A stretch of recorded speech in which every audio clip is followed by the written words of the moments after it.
주택으로서 국민주택 규모 이하인 주택을 말한다. 국가, 지자체, 한국공사, 지방공사, 건설공사는 국민주택 규모 이하의 주택. 그리고 이 국가나 지자체의 재정이나 주택 도시기금의 지원을 받아 건설 개량되는 주택으로서 국민주택 규모 이하에 해당돼야 된다 하는 거예요. 국민주택이 뭐냐? 밑에 있네요. 국민주택은 주거 용도로만 쓰는 면적, 즉 주거 전용 면적 1호 1세대당 얼마 이하일 때? 85제곱미터 이하일 때. 그러면 안 돼요. 다만 좀 주거지역에 그런 토지에 여유가 있는 지역은 100제곱미터까지가 국민주택 규모입니다. 여유가 있는 곳은 얼마요? 100. 이건 뭐 기억 혹시 못해서 좋아요, 여러분들이. 다른 것도 있다는 것만 아시면 돼요. 짐작하시면 돼요. 자, 여유가 있는가 없는가? 수도권 여유가 있어요, 없어요? 없죠? 그러니까 수도권 얼마 이하? 85이야. 도시지역 여유가 있어요, 없어요? 없죠? 도시지역과 도시 외기 지역 비교하면 그러니까 85이야. 그리고 읍면동 중에 제일 복잡한 데가 어디예요? 읍면동 중에 제일 복잡한 데. 동은 안 돼요. 그럼 나머지 뭐 있어요, 이제? 수도권도 아니고 도시도 아닌 읍이나 면 지역은 100제곱미터 이하를 말한다. 안 해도 돼요. 왜 안 해도 된다고 말씀드리냐면 외우기 어려워요, 여러분들. 아직 헷갈려요, 굉장히. 건축법에서 건축법이 전면 적용되는 지역과 그렇지 않은 지역인데, 전면 적용되지 않는 지역에 거기는 도시지역이 아니고 지구단위 계획구역이 아닌 동이나 읍이 아닌 지역 이렇게 많이 나와요. 비슷하면서 달라요. 같으면 공부를 하겠는데 비슷한데 달라요. 그 시험에 자주 물어보면 확실하게 하는데 자주 안 물어봐요. 그런 것들은 좀 이제 들으면서 좀 한적 하고 넘어가야 돼요, 여러분들. 안 외워져요, 여러분들. 그리고 자주 물으면 그냥 한번 외우세요. 집에 가면서 그냥 흥얼흥얼 외우세요. 그럼 안 외워져요. 그렇게 소용없어. 할 것만 정확하게 집중해서 하시고. 자, 누가 만들어야 돼요? 국가가. 이런 거 기억하시라는 거 정확하게. 그리고 무슨 국민주택 규모 이하야 돼요. 이하.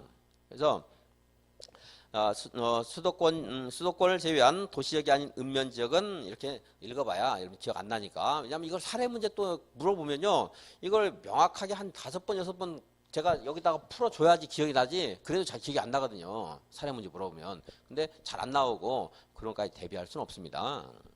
나온다 그러면 사례식으로 나올 가능성이 많거든요, 나온다고 하면. 근데 가능성이 별로 없는데 그걸 가지고 너무 힘을 쓰면 안 되니까 제가 대충 알아라 이런 정도 말씀드린 거예요. 파주는 수도권입니까? 맞죠? 파주시에서 90제곱미터의 주택, 아파트를 건설해서 공급합니다. 국민주택이다? 아니다? 아니다. 그죠? 그냥 수도권이니까 85 이하야 돼요.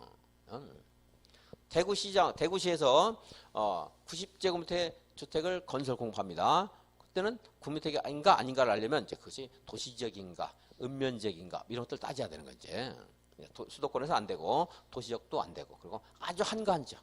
근데 그걸 다 사례를 다 해가지고 하려고 그러면 너무 어려워요. 굉장히 어렵거든요, 그게. 그래서 이렇게 한가한 지역은 그렇다. 면지역, 뭐니까 읍면지역 같은데 그럴 수가 이제 있습니다. 그 정도 아시고, 자, 기본 면적 얼마예요? 주거전 면적 85제곱미터. 이건 뭐 아시겠건 이제. 자, 그럼 국민주택이 아니다. 그럼 뭐예요? 민영주택. 아까 말한 것처럼 이제 파주시에서 90제곱미터의 주택을 건설하고 공급한다. 그럼 파주시가 했어도, 국가가 했어도 뭐가 되는 거예요? 그건 민영주택. 국민주택이 아니고 민영주택이다. 물어볼 가능성이 있을 거예요. 다음에 이제 용어 정의가 있는데, 공공택지, 주택단지, 사업주체 하는 말인데, 사업주체는 바꿔요. 사업주체 보면 거기 있죠. 국가, 지자체, 한국공사, 지방공사. 뭐 지방공사는 또 안 써놨네, 여기는. 지방공사 들어가야 되는데, 그 지방공사도 있고, 그리고 등록한 주택건설사업자, 등록한 대지조성사업자, 등록사업자 하는 게 있고, 그 밑에 조합도 있죠. 조합, 지역조합, 직장조합, 모델조합 하는 게 있습니다. 그러니까 사업주체가 뭐 조금 빠진 것도 있고 들어간 게 있는데, 여기서 뭐 완벽하게 뭐 암기하려고 안 해도 되니까 여러분들 이런 것도 있겠다. 칠판에 쓴 걸로 그냥 읽어보시고요. 뭐 보충해서 추가로 쓰거나 안 해도 좋습니다. 지금은 이제 주택 단지는 나중에 이제 더 꼼꼼하게 공부를 해야 되는데 이렇게 내가 하나의 사업계획 승인을 받아서 주택을 건설하려고 하는 한 덩어리의 토지, 하나의 단위의 토지를 단지 그러죠. 그래서 무슨 가람마을 2단지 하면 그게 하나의 사업계획 승인으로 조성된 거예요. 그 2단지 옆에 있는 3단지는요. 또 다른 사업계획 승인으로 조성된 거예요. 분양도 따로 한 거고요. 각각. 이제 큰 그 신도시를 건설하다 보니까 옆에 있는 거지. 그래서 하나하나 따로 있는 거. 물론 여기를 이게 너무 규모가 크면은 분할해서 사업할 수 있어요. 제가 공법은 다 분할할 수 있다고 했죠. 그죠?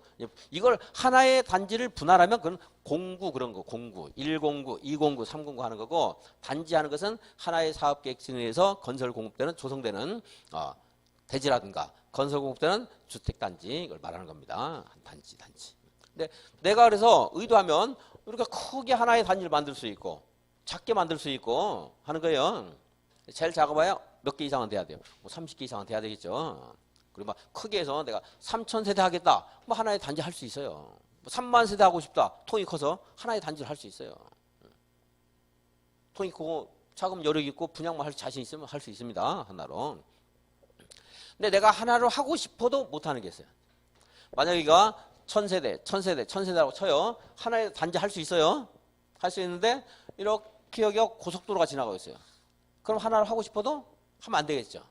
그죠? 나는 편할지 모르지만 이용하는 사람들이 불편하죠. 아파트 관리비 되려면 부산까지 갔다 와야 되고, 그러니까 여기 있는 사람이 여기 가려고 그러면, 그죠? 도둑 잡으려고 그러면 또 뭐 어디까지 가야 돼요? 문산까지 가서 돌아와서 도둑 잡아야 되고. 그러니까 이런 것들이 이제 하나의 단지로 하고 싶어도 못 하는 게 있어요. 고속도로, 철도라든가 자동차 전용도로로 분리되어 있는 토지, 이런 것들 하나의 단지가 안 되고, 그거 말고도 20m 이상의 일반 도로, 8m 이상의 도시계획 예정도로 하는 것들이 있는데, 그건 나중에 이제 외우면 돼요. 이제 그런 것들. 많이 물어봐야 되는데, 주택단지 하나 읽어볼까요? 주택건설 사업이나 대지소형 사업에 따라 주택이나 부대시설, 복리시설을 건설하거나 대지를 소송하는 데 사용하는 한 덩어리의 토지, 일단의 토지를 말한다. 다만 다음 시설로 분리된 토지는 각각 별개의 단지로 본다. 철도, 고속도로, 자동차 전용도로 답이 아니겠죠.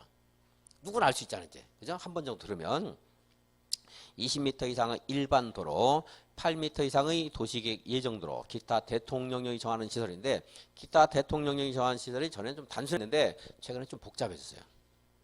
여기를 이제 이렇게 도로가 분리될 때 별개의 단지로 해야 된다 하는 것 때문에 이웃 주민과의 막 시비도 발생하고 여러 가지 문제가 생겨서 그걸 조금 더 주택단지를 하나로 할 수 있는 것을 좀 완화를 시켜줬어요. 이제 그 내용이 좀 복잡하기 때문에 뭐 지금은 안 할 거고, 연구 결과 여러분들에게 강의를 열심히 할 건지 그냥 단순하게 딱 정리할 건지 한번 고민을 해서 해드릴 겁니다. 작년에 이제 바뀌었는데 작년에는 안 나올 거라고 분명히 믿었어요. 너무 어렵기 때문에. 올해도 거기까지는 언급되지 않을 가능성이 좀 많다고 보여지고, 다시 20m, 8m는 나중에 이제 외울 겁니다. 사업 주체 받고 조합도 안 받습니다. 입주자 사용자 안 봐도 되겠고, 공공택지는 나중에 할 겁니다. 지금 안 하고요. 공공택지 꽤 중요해요. 읽어만 볼까요? 줄 긋지 말고. 다음에 해당되는 공공사업에 따라 개발 조성되는 공동주택이 건설되는 용지를 말한다. 국민택 건설이나 대지소송사업 용지. 너무 단순화시켜놨는데 23조 1항 23조였나? 24조인가?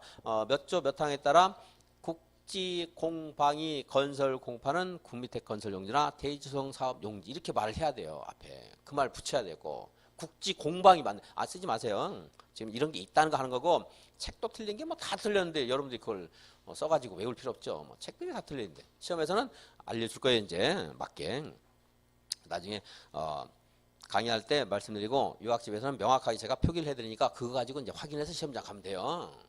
지금 다 하려고 하지 마시고, 택지개발 사업이나 산업단지 개발 사업에 따라 조성되는 공동주택이 건설된 용지. 근데 어떤 용어의 개념을 물어볼 때는요, 그거를 완벽하게 하는 것은 불가능해요. 사실 2차 볼 때 그 정도, 그런 용어, 이 용어만 완벽하게 하는 것도 한 100개 정도 알고 시험장 가는 거예요. 100개보다 좀 많겠네. 한 200개 정도 알고 들어가면 우수한 실력을 합격하는 거거든요. 안 되잖아. 근데 어떻게 그거 다 알겠어요. 공법에만 그런 게 수백 개도 더 돼요. 1000개도 더 될지 모르겠어요. 이제. 그래서 제가 딱 찍어주는 이거 기억 잘해라는 거 기억해서 가는 거예요. 이제 공동택이 건설된 용지 이런 것도 알려줘요. 시험에서. 그것까지 다 할 수는 없습니다. 자, 그래서 주택건설 사업이나 대지조성 사업은 또 좀 더 보충하고 택지 개발 사업. 택지는 주택을 건설하기 위한 토지를 택지 그러죠? 이거 누가 하겠어요? 공적으로 이제 해요. 관련법에 따라 택지개발 청지법에 따라. 그러니까 공공택지. 우리가 건설 조성하면 보통은 민간 택지. 그러겠죠? 이런 건 공공택지. 산업단지 개발 사업에 따라 조성되는 것도 이것도 공공택지. 공공주택지구 하는 것은 거기 공공이라고 알려줬으니까 시험에서 지문이 잘 안 나와요. 그리고 5번에 도시개발 사업은 두 가지 방식이 있었어요. 무슨 방식이 있었죠? 수용 방식과 환지 방식. 환지는 우리끼리 나눠 갖는 거잖아요. 대규모 주택 단지가 조성이 돼야 안 돼요? 잘 안 되죠. 무엇에 따라 할 때 대규모 주택 단지가 조성돼요? 무슨 방식? 수용 방식. 그래서 거 있잖아요. 도시개발 사업에 수용 방식으로 시행되는 사업과 혼용 중에 수용이 적용되는 구역에서 시행되는 사업이 하나다. 이런 말 있잖아요. 그 시험에서 이제 2번, 3번, 4번 중에 물어보는 거예요. 2번, 3번, 5번 중에 환지라고 해서 틀리게 하거나 그리고 2번, 3번에는 그 용어 자체만 가지고서는 이게 공적인 사업인가 하는 것을 아는 것이 아주 쉬운 건 아니에요. 다른 거는 공공 말이 있거나 동그라미 1번에 있는 것은 나중에 이제 수용, 사용 방식이 적용되는 것을 알게 돼요.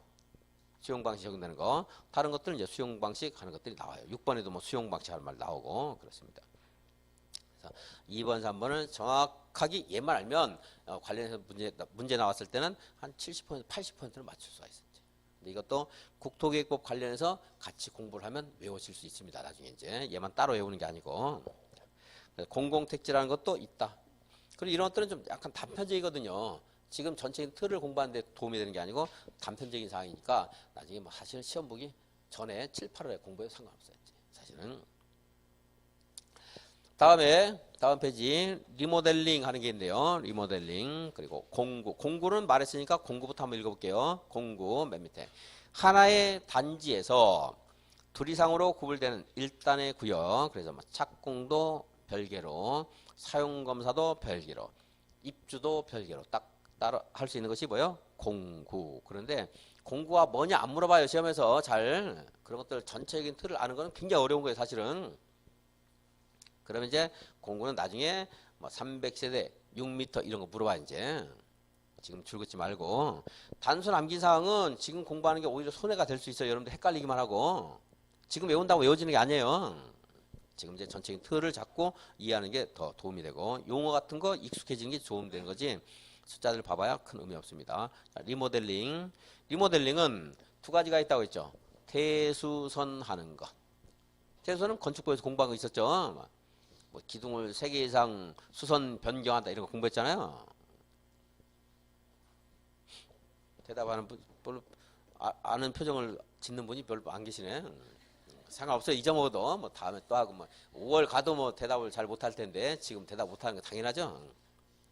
자, 대수선 하는 게 있고 증설, 해체, 수선, 변경 막 이런 거 했거든요.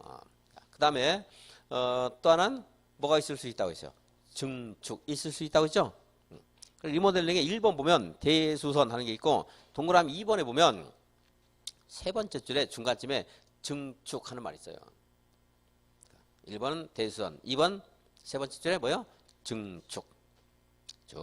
동그라미 3번에 보면 그 두 번째 줄에 괄호 안에 세대수 증가형 리모델링 하는 말 있죠? 세대수 증가형 리모델링 하는 것도 있고. 그럼 이제 거기에 대해서 그것만 단어만 체크하세요. 대수선은 말고 이제 건축부에서 공부한 대수선 말하는 것이고, 요건 이제 언제 하는가 하는 것을 한번 물어볼 거예요. 나중에 물어볼 수 있어요. 안 써도 됩니다, 지금. 자, 여기 사용검사 받았죠? 저기 사용검사 받았죠? 그로부터 10년 지나면 대수선 리모델링 할 수 있어요. 이제. 허가 받아서. 얘는 15년 지나야 돼요. 15년 이상 지나야 돼요.